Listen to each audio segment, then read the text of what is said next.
Hello and welcome to the daily newscast within the United Countries special by First Ukraine. You can find us at the frequencies available at our website firstga.com. Taras Chechka is working for you in the studio. Thank you for joining us.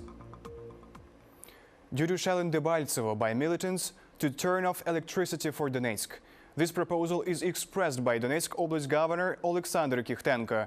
He says the study on technical possibility to cut off power supply to Donetsk is underway, and in Luhansk there have been no light, water and heating for the third week. Gas is supplied intermittently.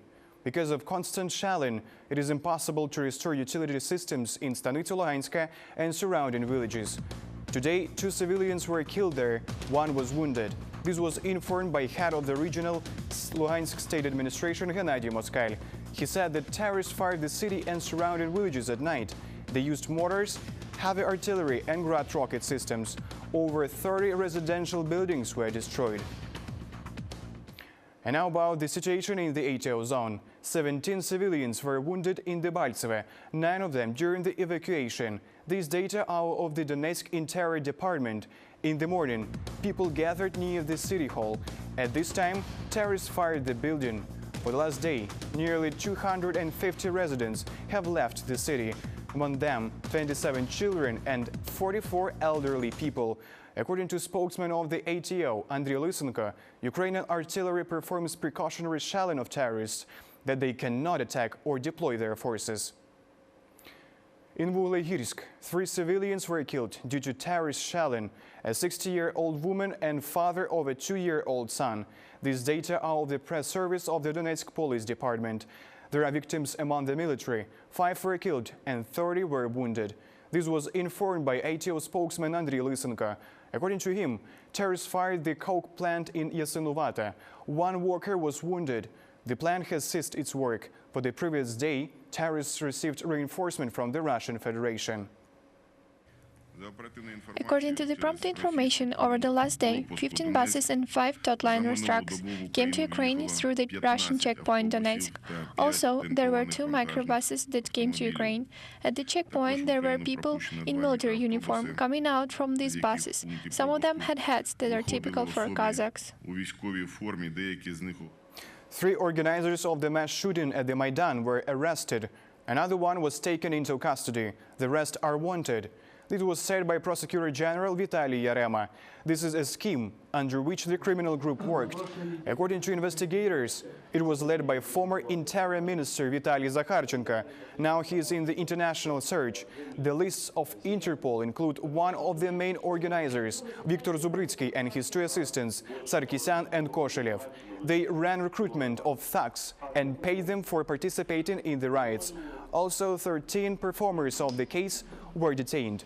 They are suspected of beating and shooting Euromaidan participants in Mariinsky Park. And the investigation found out how many so-called thugs had been involved in the confrontations. At the events on 18th at Mariinsky Park and on the night of 18-19 at the Velika-Zhytomyrska Street, 50 people from Kiev, 150 from Bila Tserkva, 70 from Nizhyn, 20 from Zhytomyr and 10 from Novgorod-Volhynsky were taking part. This is that amount of so-called titushki that were involved while the murdering of 5 people at Mariinsky Park. Weapons to thugs in Mariinsky Park during Euromaidan were given from the Interior Ministry armory. Proof of this has already been gained. Interior Minister Arsen Avakov reported. Zinov, the head of department of the Ministry of Internal Affairs that was responsible for providing, was giving weapons to Titushki from the storages of the ministry at the moments of the biggest collisions. That is listed exactly at the storages of the Ministry of Internal Affairs. Blood for the wounded in the Donbass is donated in Kiev. Formerly, only minor patients were taken to the capital, but now seriously ill as well. Donors come to the capital transfusion station. People have gathered through social networks.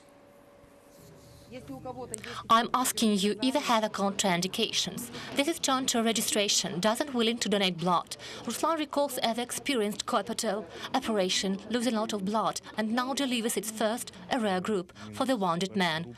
I have first blood group O negative because it was difficult to find the right amount of blood.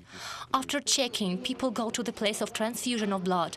Igor recently received a call-up paper. He's waiting for the departure to the ATO zone. He's mentally ready to donate blood. I'm worrying about what happened. I think it's time to start helping at least what I can help. The young man at the place of transfusion of blood for the first time. But 450 milliliters of blood for military police donate blood without hesitation. How am I feeling? I feel good. I have debt for my motherland. Most donors have learned about the action in social networks. Some people donate blood for sick children or friends. This man came as a journalist, writing about donors, but couldn't resist and joined himself. Doctors say here come around every day hundreds of people. Before there were still 3 times less. There is no shortage of blood, but donors are needed every day.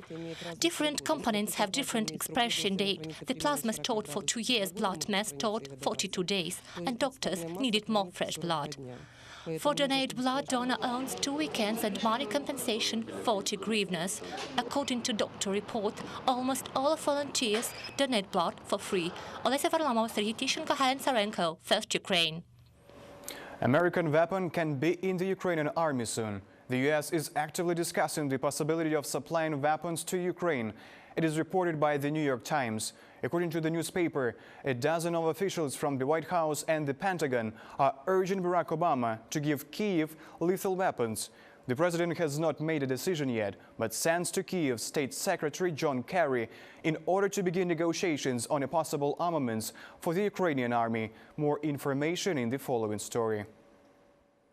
Supreme Allied Commander Europe of NATO Fyodor Brivlov, advisor of American President for National Security Susan Rice, ex-head of NATO Armed Forces James Stavridis, ex-ambassador of Ukraine Stephen Pryfer, is the only famous part of American officials who changed their mind towards the situation in Donbass after attack of militants on the east of Ukraine. Foreign representatives agreed to give Kyiv the lethal weapon. It was reported by the New York Times. Failure of economic sanctions, which should limit Russia, is sending to lethal weapons and military units to the east of Ukraine, makes the White House to come back to discussion whether it's needed to supply Ukraine with weapons.